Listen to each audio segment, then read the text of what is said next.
حضور اکرم صلی اللہ علیہ وسلم کی حدیث ہے مبارکہ ہے کہ ماہ رجب میری امت کی مغفرت کا مہینہ ہے. خود اپنی مشکلات کو اپنے سے دور نہیں کر سکتا ہے، وہ اپنے آپ سے بیماری کو ٹال نہیں سکتا ہے، وہ اپنی مشکلات کو حل نہیں کر سکتا ہے. ماہ مبارکہ رجب کا مہینہ ہے، دعاؤں کے رات ہے. امیر المؤمنین کے جوار میں ہم بیٹھے ہوئے ہیں. السلام علیکم.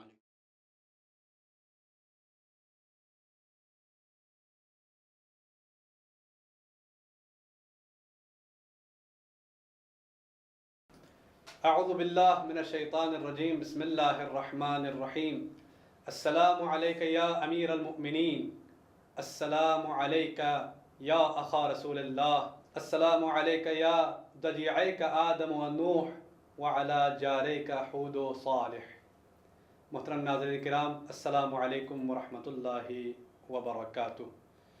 ماہ مبارک رجب ہے، رجب کا مہینہ ہے، دعا اور عبادت کا مہینہ ہے. ان عظیم لمحات میں ایک بار پھر آپ تمام ناظرین و سامعین کی نیابت میں دعا و زیارت کے بعد ایک بار پھر پروگرام شرح دعائے مکارم الاخلاق کو لے کر آپ کی خدمت میں حاضر ہوا ہوں. ایاز احمد جمشید. پروردگار عالم آپ تمام کے اس مہینے میں کیے گئے تمام اعمال اور عبادت کو قبول و منظور فرمائیں. ہماری گفتگو بھی دعا کے اوپر ہے. یہ ماہ رجب ہے، کرم کی گھڑی ہے. یہ ماہ رجب ہے، کرم کی گھڑی ہے. دعاؤں کی برسات رحمت بری ہے. گناہوں کی بخشش کا موسم کھڑا ہے. گناہوں کی بخشش کا موسم کھڑا ہے. خدا کی عطا کا خزانہ کھلا ہے. خدا کی عطا کا خزانہ کھلا ہے. ہماری گفتگو ہو رہی تھی دعا کی اہمیت کے اوپر، اور دعا ایک مستقل عبادت الہی ہے. آج ہم گفتگو کریں گے. یہ مستقل عبادت ہے تو ہر عبادت کے ثبوت کے لیے دلیل چاہیے. تو اس دعا کی عبادت ہونے پر کیا دلیل ہے؟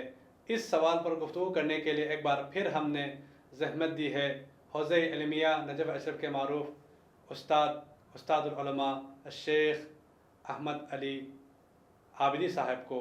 آئیں آپ کے ملاقات کراتے ہیں اور یہ سوال ان کے خدمت میں رکھتے ہیں کہ دعا کے مستقل عبادت ہونے پر کیا دلیل ہے، کس طرح سے دعا کی عبادت ہونا ثابت ہے. السلام علیکم ورحمۃ اللہ وبرکاتہ. وعلیکم السلام ورحمۃ اللہ. قبلہ بہت بہت شکریہ، آپ نے زحمت کر کے یہاں پر تشریف لائیں.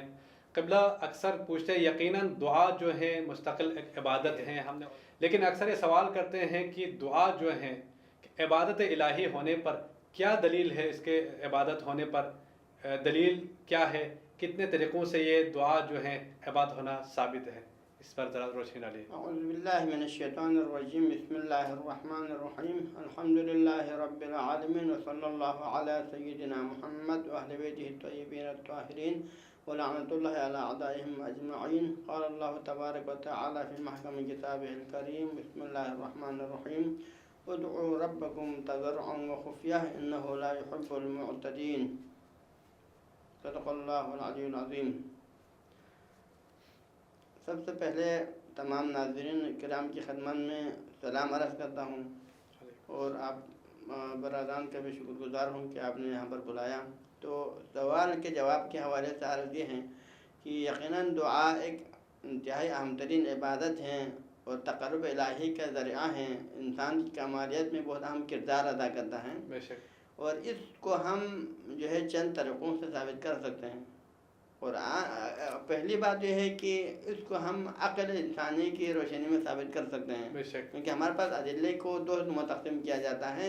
ایک ادلہ نقلیہ ہوتا ہے، ایک ادلہ اصلیہ ہوتا ہے. تو ادلہ اصلیہ وہی ادلہ عقل ہے. انسان کی عقل سے جو چیزیں مطالب ثابت ہوتے ہیں ان کو ادلہ عقلیہ کہا جاتا ہے. اور اس کے بعد قرآن اور روایات کے زمین میں جو ثابت ہوتا ہے ان کو ادلہ نقلیہ کہا جاتا ہے. تو ہم قرآن جو ہے دعا کی عبادیت کو ہم دونوں طریقے سے ثابت کر سکتے ہیں، کہ ہم ایک طرف حکم عقل کے ذریعے سے بھی ثابت کر سکتے ہیں، اور دوسری طرف ہم قرآن کی آیات سے بھی ثابت کر سکتے ہیں، اور تیسری دفعہ ائمہ معصومین علیہ السلام کی روایات سے بھی ہم ثابت کر سکتے ہیں.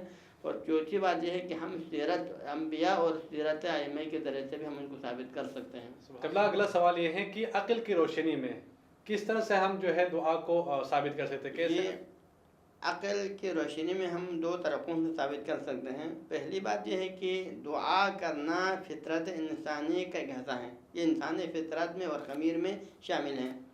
اس کی واضح ثبوت اور دلیل یہ ہے کہ آپ تاریخ بشریت میں دیکھیں، انسان کی تاریخ میں تو حضرت آدم سے لے کر آج تک مختلف اقوام و ملتوں کو، اقوام کو اور مختلف معاشروں کے اندر دیکھیں، چاہے وہ خدا کو ماننے والا ہو یا خدا کو نہ ماننے والا ہو، خدا پرست ہو غیر خدا پرست ہو، جو بھی ہو، ان کے ہاں یہ سسٹم چلا رہا ہے کہ ہر قوم و ملل کے اندر آپ مختلف قسم کے مذاہب کے رسوم و رواج اور ان کے تقالید کے اندر دیکھیں تو پھر وہاں پر ہمیں یہ بھی نظر آتا ہے کہ ہر قوم کے اندر یہ ایک عقیدہ ہے کہ وہ ایک چیز، کسی نہ کسی چیز کو اپنے لیے مقدس سمجھتا ہے اور اس سے اپنے حاجات اور مشکلات کے حل کے لیے اسی سے رجوع کرتا ہے۔ بے شک۔ لیکن اس میں فرق ہے کہ بعد ہم خدا پرست ہیں، ہم خدا کو اپنا جو ہے قاضی الحاجات مانتے ہیں، اپنے حاجات کو اسی طرح کے درگاہ میں لے کے جاتے ہیں اور اسی سے اپنے حاجت طلب کرتے ہیں۔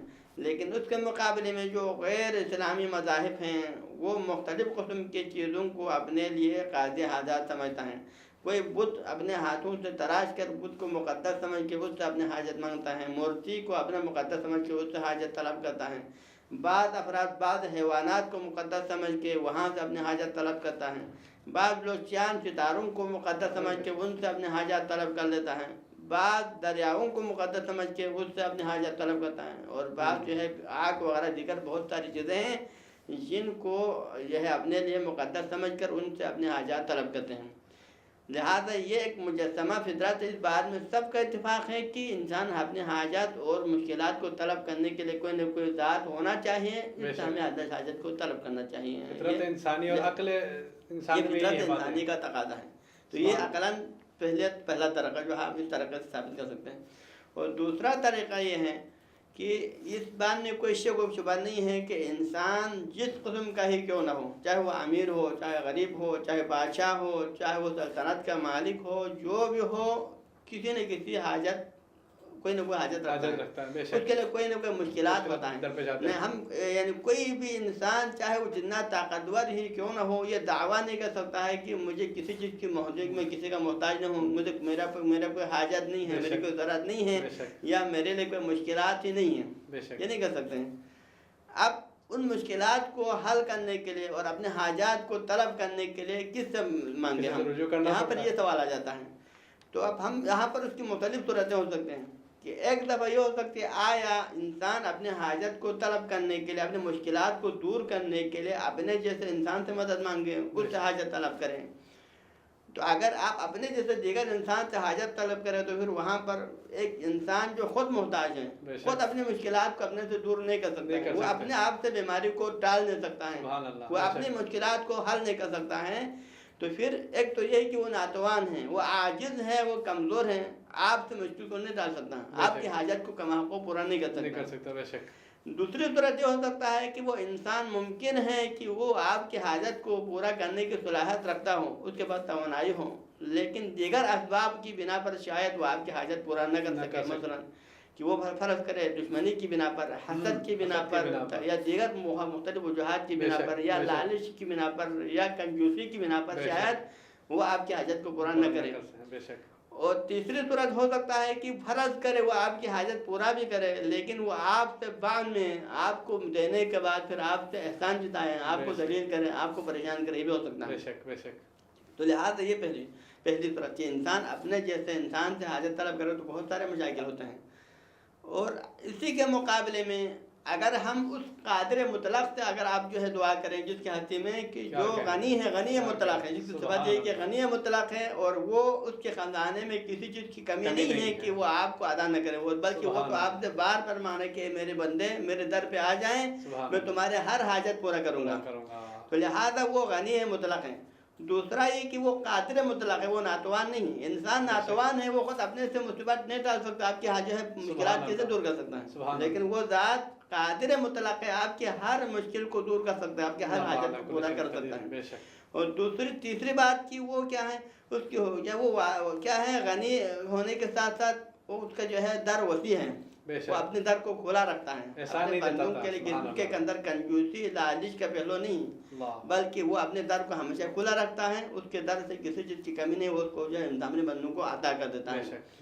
تو لہٰذا اس بنا پر انسان اس خالق جو ہے مطلق اور قادر مطلق و کمال مطلق ہستی سے مانگنا چاہے، تب جا کے آپ کی جو ہے مشکلات اور جو ہے حاجت پورا ہو سکتا ہے۔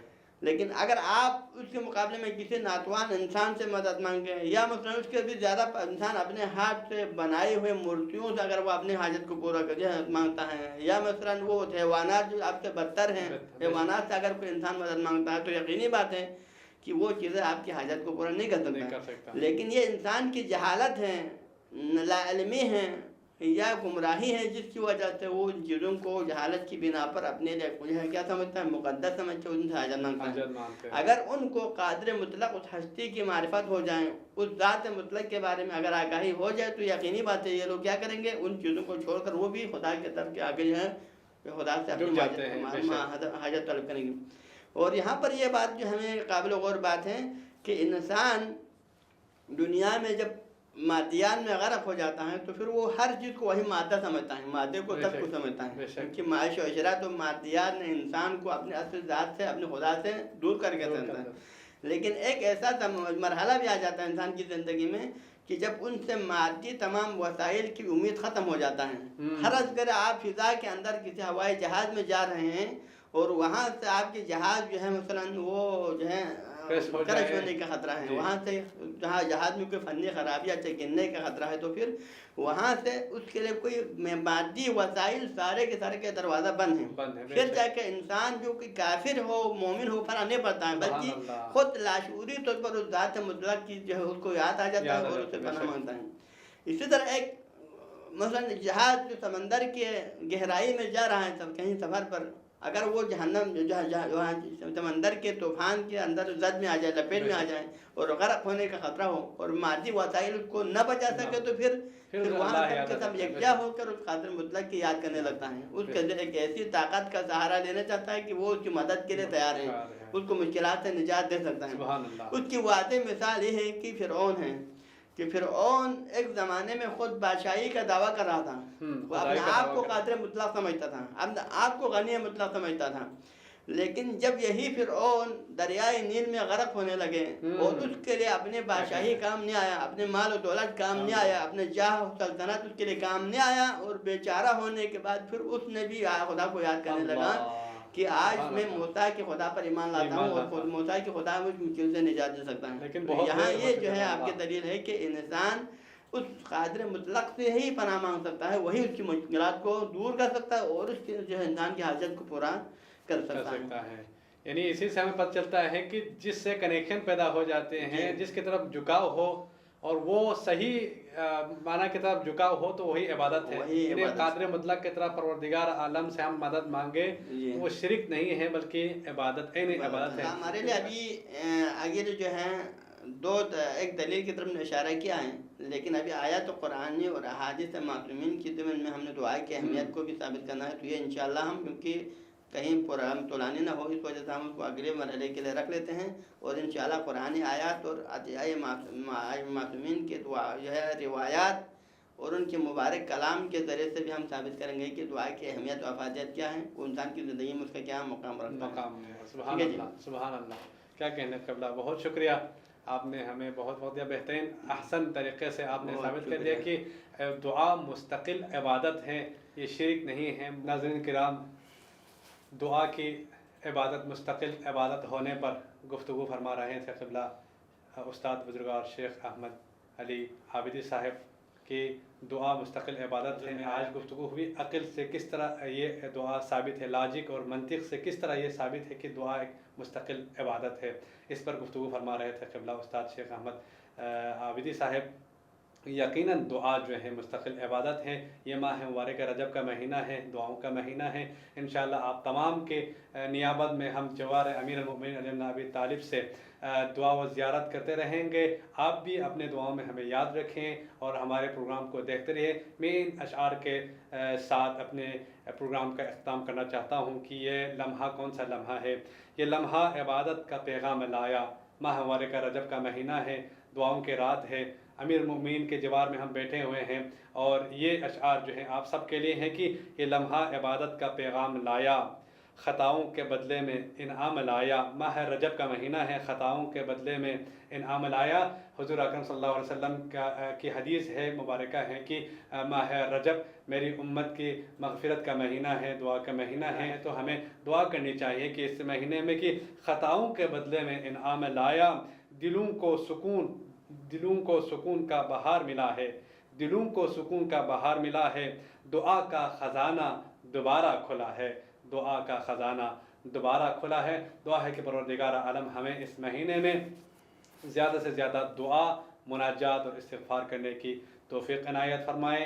والسلام علیکم ورحمۃ اللہ وبرکاتہ۔ السلام علیکم۔